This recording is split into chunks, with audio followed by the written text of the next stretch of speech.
Amongst us today we have the Commissioner, Mr. Nair, Mr. Barve, Chief Commissioner, Mr. Nair, Mr. Barve, the Commissioner, the Secretary, Mr. Kerkar, and Bandekar, the Director. Without going much into the pleasantries, I can straight away start with whatever my duty that is cast upon me today. In fact, it is a difficult task because as Mr. Barve has already stated, that as far as first appellate authority is concerned, there are one or two sections in the Act and the rules are also completely silent about it. So I think they have rightly chosen the subject and realized that one or two sections are there as far as first appellate authority is concerned. So therefore, operation of this Act is concerned. So how to understand this issue as far as role of first appellate authority is concerned? Now, if somebody wants to learn something or to understand a particular problem, they say that you have to first go and understand the history about that particular topic. If you know the history and then you know the purpose and objective of that particular act, if that right or power is conferred on every person or trade, so on and so forth. One of the first right, which is Article 19(1)(a), is a right to or a freedom of expression, basically. Now, how we will say today's function, because I have information about today's function. I can express today on this subject because I have information about this section.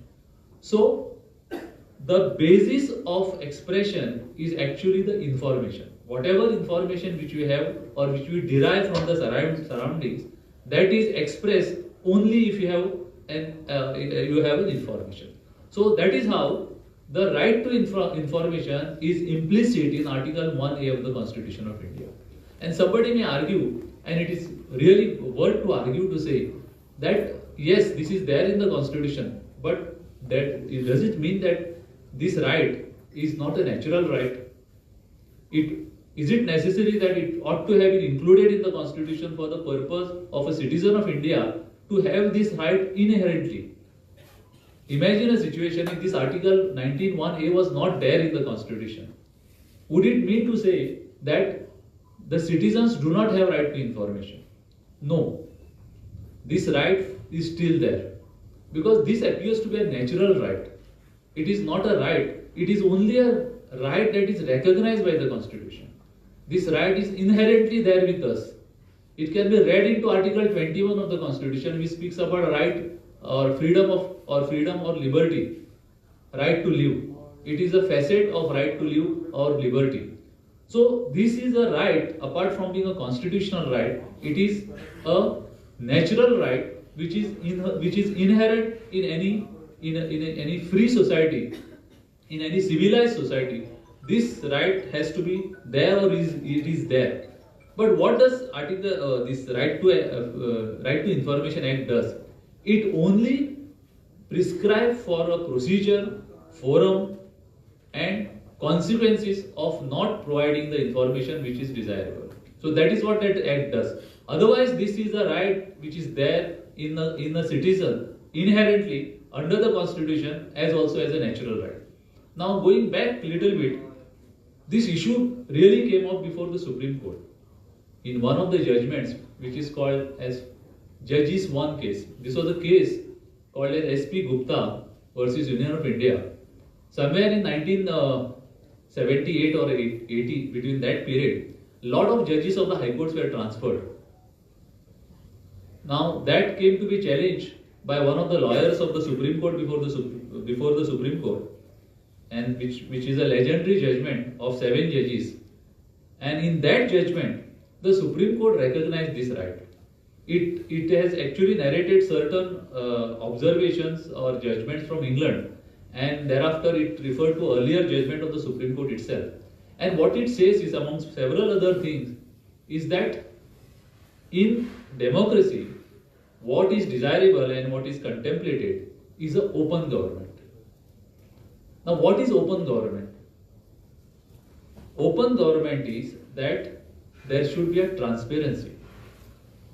And why this transparency is required? This transparency is required not only for the benefit of the people, but it is required for the benefit of the government as well. Now, somebody may ask why government requires a transparency.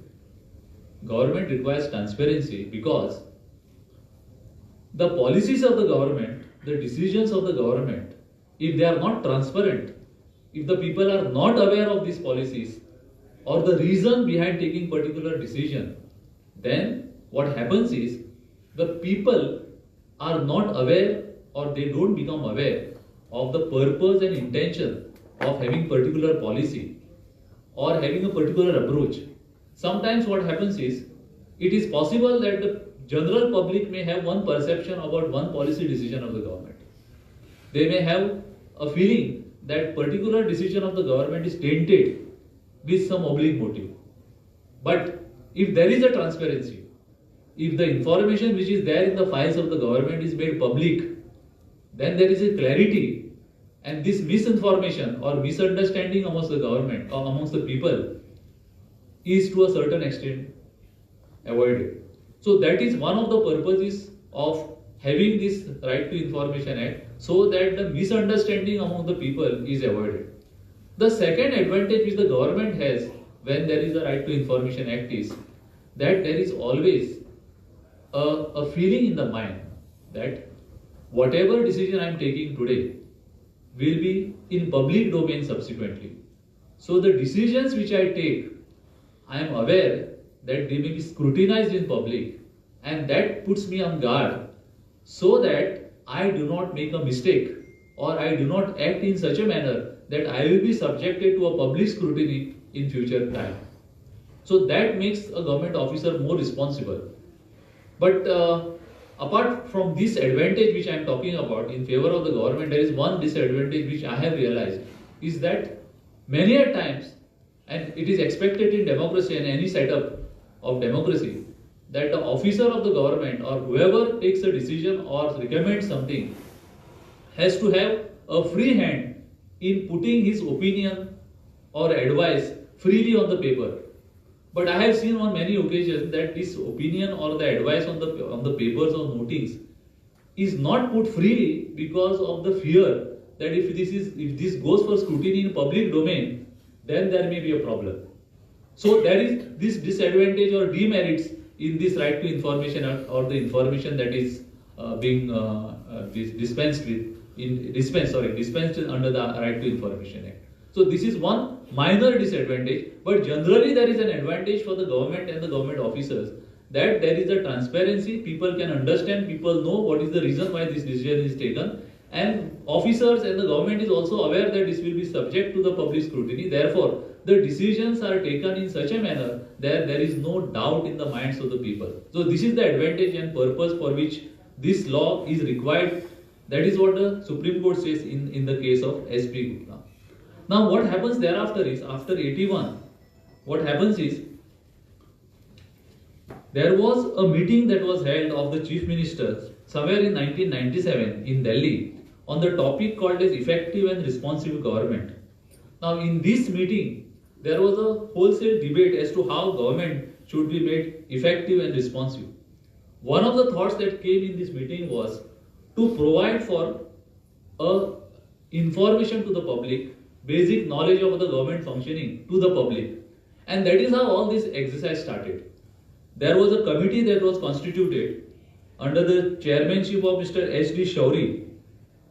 This committee recommended that there has to be an act to regulate this information. The information should be given to the people, a law should be made. And this happens in the year 1997. And for almost 5 years, there was nothing much that was done. But in 2002, when Mr. Vajpayee came to power, he is the one who pushed for this act. And what happened was, in 2002, an act called as Freedom of Information Act 2002 came to be passed. Now people think that Right to Information Act is the first act that was passed as far as Information Act is concerned. It is not so. There was an act called as Freedom of Information Act which was passed in the year 2002. But there was certain problem of implementation of this act. So therefore, it was not implemented because of all those problems.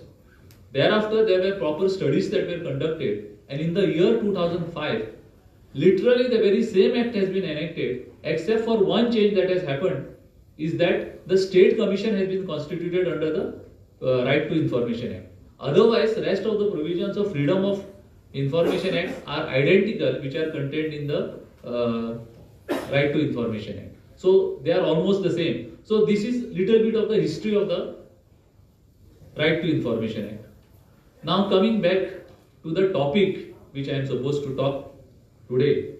It's a difficult topic, as I told you, because the rules are silent on this, the Act is silent on this.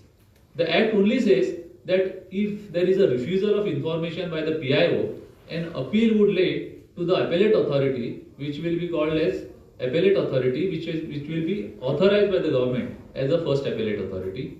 It further says that the appeal has to be filed within 30 days, and the last thing it says is that the appeal has to be disposed of within 45 days. These are the only three parts which are there in this. So therefore now, what the appellate authority is supposed to do? Appellate authority does not know what are its power. Nowhere it is written as to what appellate authority can do. What can the appellate authority do? Whether it can say that I am directing the PIO to give the information. It doesn't mention that PIO, the appellate authority can say that I am remanding the matter back to the PIO. It doesn't say that the appellate authority may direct the PIO to remain present for the purpose of hearing of the case. The appellate authority, whether it can direct the PIO to file a reply, whether an affidavit can be filed, absolute silence. Nothing in the Act, no rules are framed as far as first appellate authority is concerned.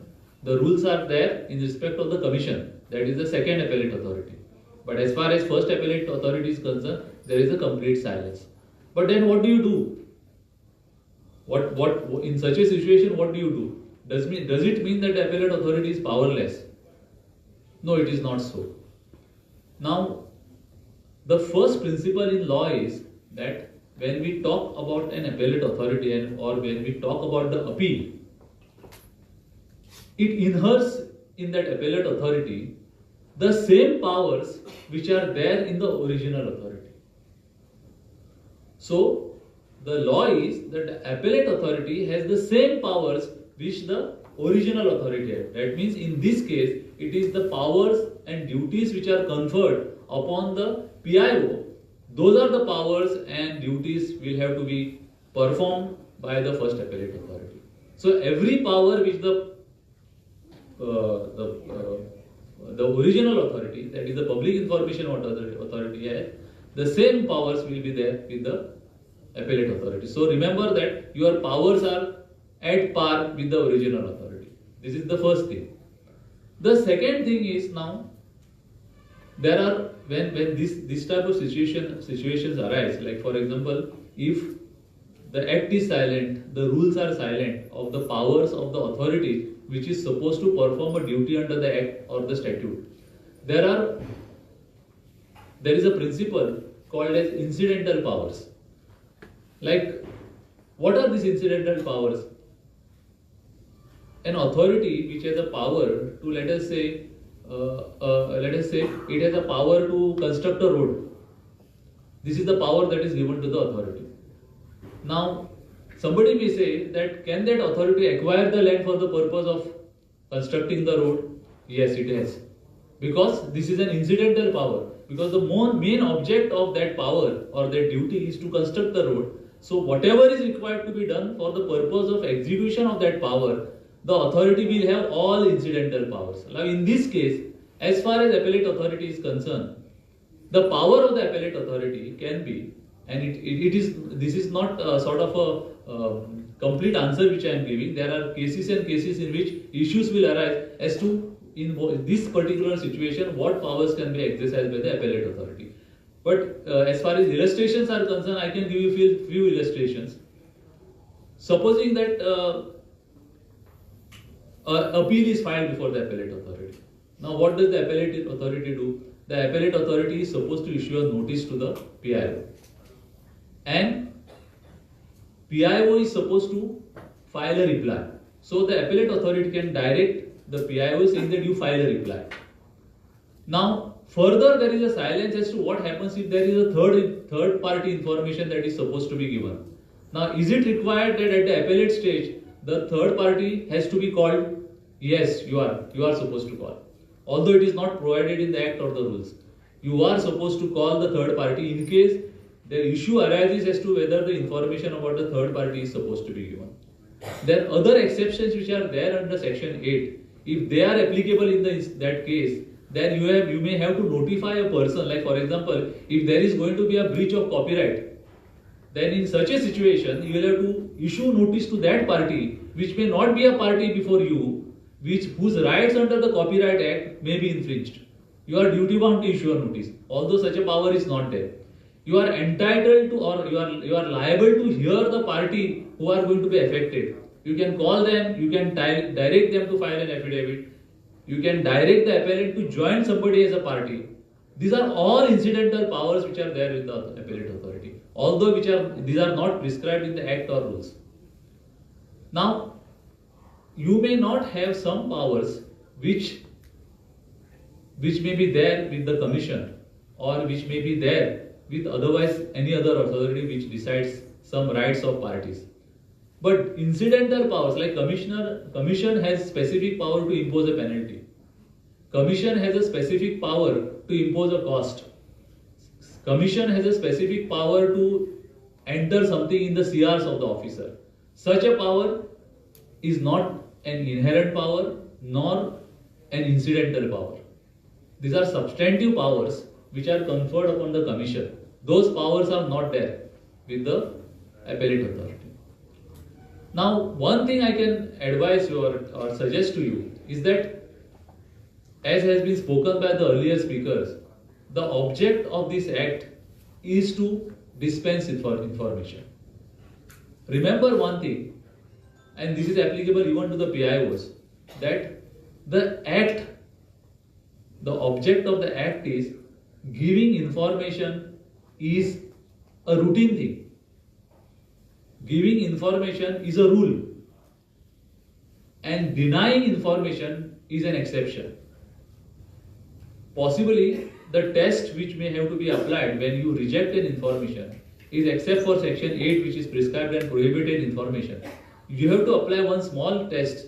If you can apply it, I think it will operate smoothly.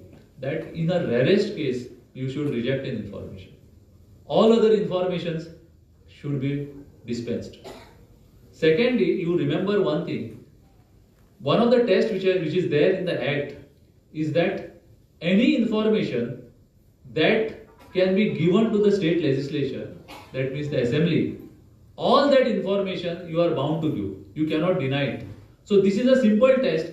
You must have come across those LAQs, and you must have experience now that what type of information you give to the assembly. So all that information which can be given to the assembly is liable to be given. So remember simple things, that you have to give information in everything except for which are prohibited in the Act. One is if there is a breach of copyright, if there is going to be an impact on the sovereignty of India, if there is going to be impact on the security of the nation, if it is concerning with the criminal investigation, if it involves any breach of copyright, so on and so forth. It is specifically provided. Rest all information you can unhesitedly you can give it. This is the crux of this Act. This Act is the most simplest Act which I have come across. It specifically provides that these are the information you shall not give, rest you are bound to give. You don't have to have much arguments on all other subjects. You have to only ask the person who is opposing this information whether you fall in these exceptions. If he is able to make out that he falls in this exception, then only you should deny. Rest you can simply sit or give information without giving much reasons, saying that it doesn't fall within this exception. You don't have to justify why you are giving this information. And that, in my view, will solve all these problems. Now, what happens is, the commission is flooded with these cases is because of the lack of knowledge about this Act, only to an extent to the extent what I have stated, that the first duty is to give the information. In one exceptional cases, maybe 1 in 500 cases or 1000 cases, you can reject because of the involvement of some personal rights of any person. But even personal right can be also given if it is in public interest. That is also there. So therefore, keep it in mind that your role is to give the information. You hardly have a choice to deny an information. Denial can be only on those 4 or 5 grounds which are there. I think this act will move smoothly, it will operate smoothly, pendency of the cases will be reduced. The proceedings which the officers suffer before the commission, like for example, procedures or proceedings for imposition of fine, penalty, then about CRs, etc., will be reduced to minimal if you keep this principle in mind that you have to give all the information except which is prohibited on those 5 counts. So that is the way you can operate. Now what you have to remember is that the object of this act is to give everything to the public, everything to the citizen. If that is being given and that is being dispensed and that is made public, then there is no problem about the operation of this act. Now other thing what you can remember is this, which is for everybody.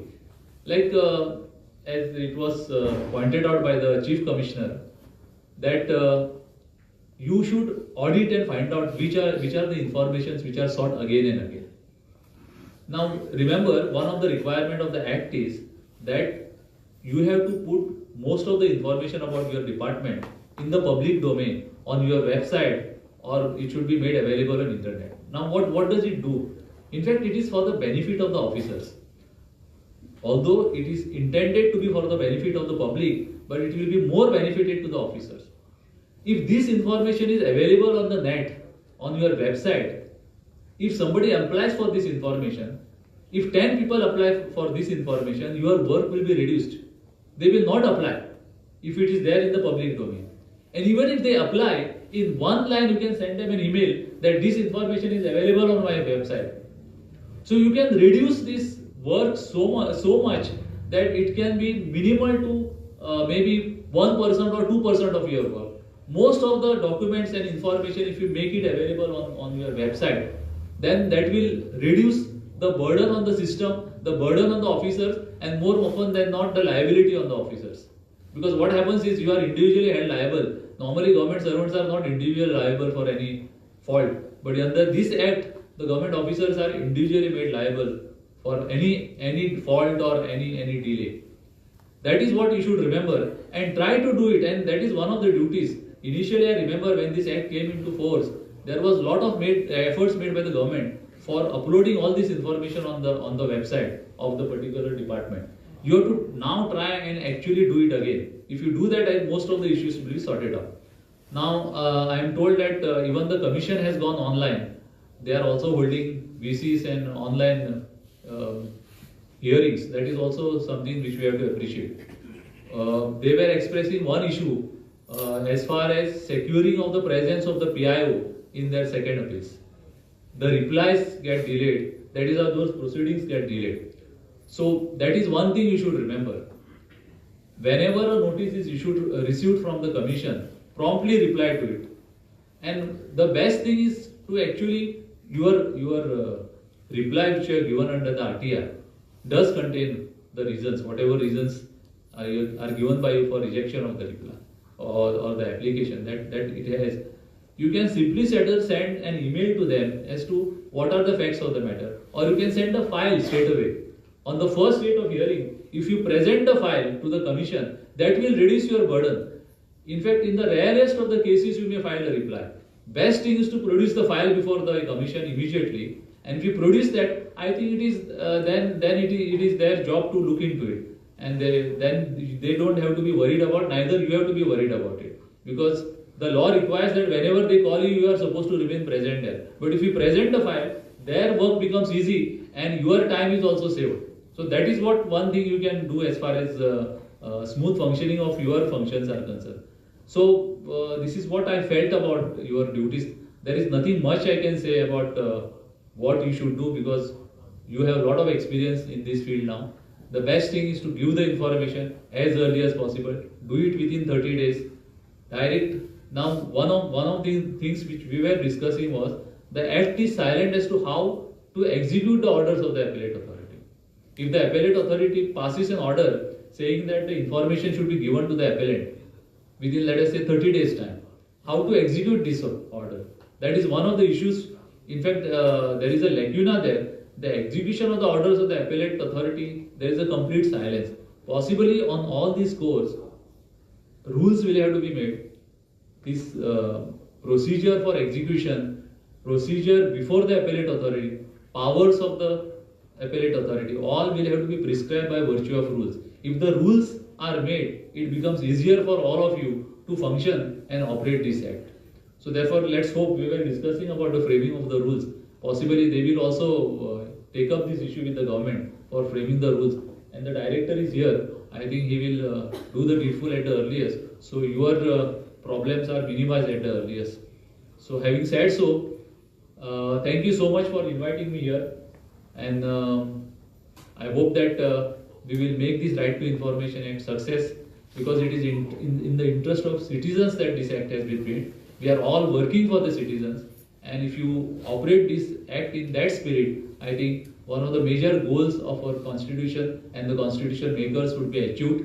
We will reach the highest level of development in this country. We can develop only the common man, the last man in the society develops, and one of the means of development is giving information to the people so that they are aware of their rights and they can take action. They can go to the different forum for their grievances, and that is what all we should do and work hard for. Thank you so much. Jai Hind, Jai Goan.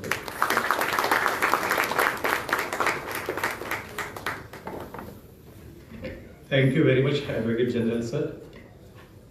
सुंदरशी माहिती तुमकां मेळिल्लीच आसा. असो वेळ जाता की केन्ना केन्ना थोडेशे प्रश्न आयकुप्याच्या मनात निर्माण जाता, आणि हे प्रश्न तेन्ना समजा सुटावे जाले जाल्यार ते योग्य जातले. सो हांव विनंती आसा जे सामकार बशिल्ले सगळे आमचे अधिकारी आसा, तुमच्या मनात सुद्धा कितेंय प्रश्न आसत, आमचे CIC आसा, SIC आसा, तुमच्या मनात सुद्धा कितेंय प्रश्न आसत जाल्यार सामकार येवन ते तुम्ही विचारू येता. Platform is open for you. थंयच्यान ह्या सिद्धेश मायक खंय आहा? मायक आसा पडलेस? ओके. आवाज व्यवस्थित पावता जाल्यार तुम्ही जाग्यार बसून विचारू येता, पण आवाज मातसो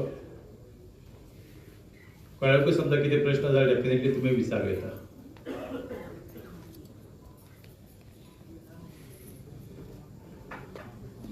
Yes.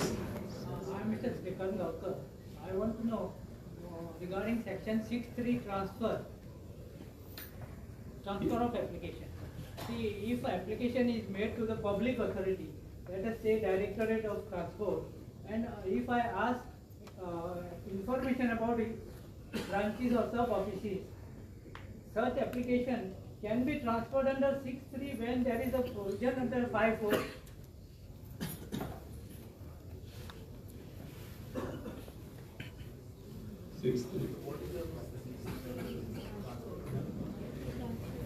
So please repeat your question, please. See, if I make an application to the Director of Transport, PIO, headquarters, can that application be directed, transferred to the sub-offices, say Margaon, Panjim, or Victorin, any other offices, under section 6.3, when there is a specific provision under section 5.4, that the PIO has to collect the information from the subordinate offices and pass it on. See, it depends on the existence of the PIO in that office.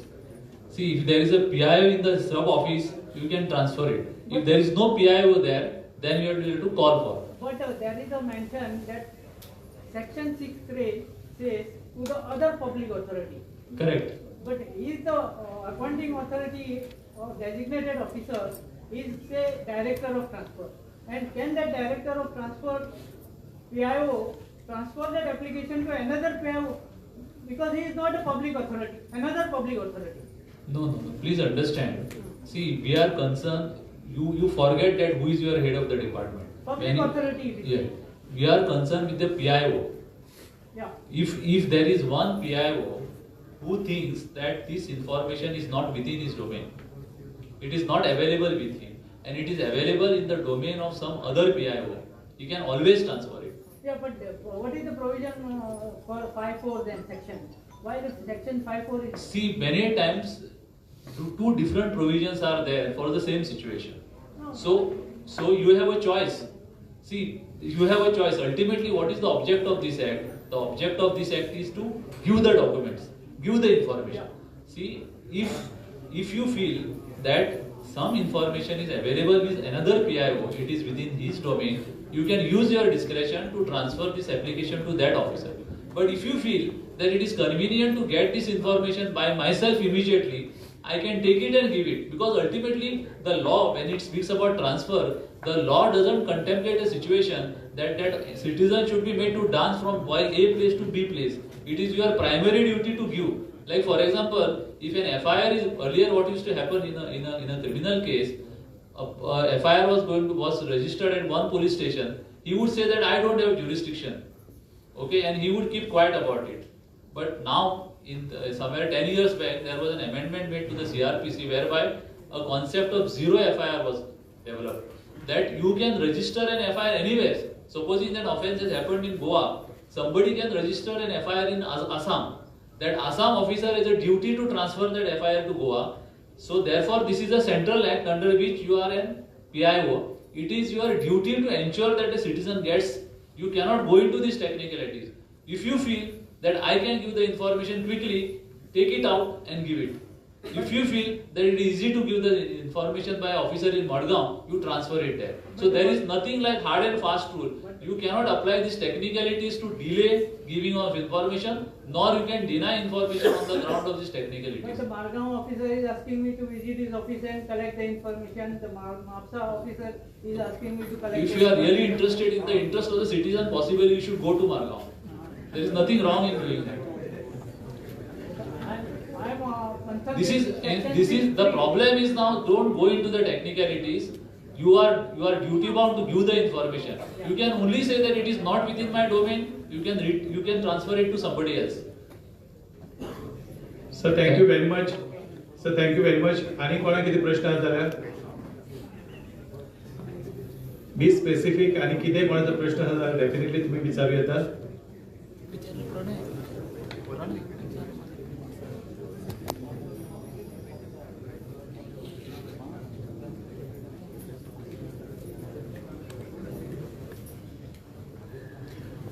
Okay, last, yeah. Sir, this question is related to 81J, personal information. So basically, they ask information wherein which vigilance inquiry is happening. They also ask information with respect to service data and all, where we have private information. So in that context, basically, I was reading the judgment of CPIO Supreme Court versus Subhash Chandra Agarwal. In that, they have specified. What is your query? Personal information, what involves it? If there is a vigilance inquiry. See, one of the requirement is that you need not give information where you feel that any investigation is going to be impacted. Like personal information, certain personal information like date of birth, date of entry in service, date of promotion. These are information. There is nothing personal about it. Absolutely nothing personal about it. These have to be given. So what is that personal information you are saying that, like for example, if the vigilance inquiry is going on, possibly vigilance can say that if this information is given, it is going to impact my inquiry. So in such a situation, that information can be denied. But once the inquiry is completed, you are bound to give it. So the stage is important, the time at which you are giving this information is important, and what information you are giving is important. Like supposing that in a particular inquiry, let us say if there is a report of, let us say some health report which is there on record, some information about health of the officer. In some investigation it has come on record. You can as well deny it, saying that this is very, very personal information.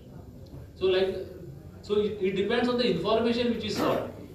If somebody asks you, is there any vigilance inquiry going against this man, and on what ground that inquiry is going on, you can always say that yes, inquiry is going on, these are the grounds. But in that inquiry, let us say, there is some information that has come about his personal affairs. which has nothing to do with the service record. You need not give it, saying that this will involve his privacy. So that is that personal information which is spoken of there.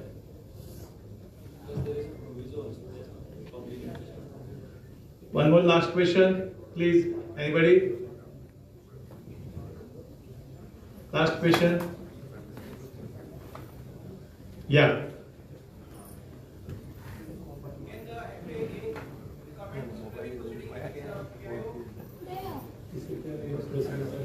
No, that's what I said. That power is not there with the first appellate authority. This is not an incidental power. This is a special power, so that has to be conferred by the statute.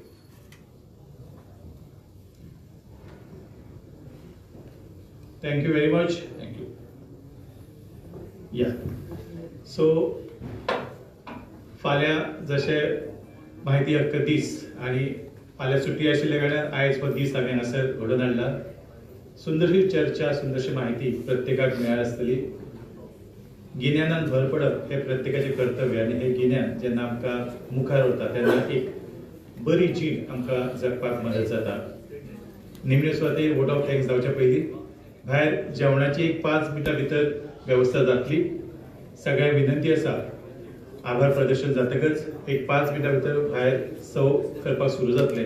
सो तुम्ही सगळ्यांनी हांगासर जे उपस्थित आसा तांकां विनंती आसा की मुजरत तुम्ही लंच जे भायर वेवस्था केल्ली आसा ताचो आस्वाद घेवन हांगाच्यान भायर पडचे. सो निमणे सुवातेर हांव विनंती करता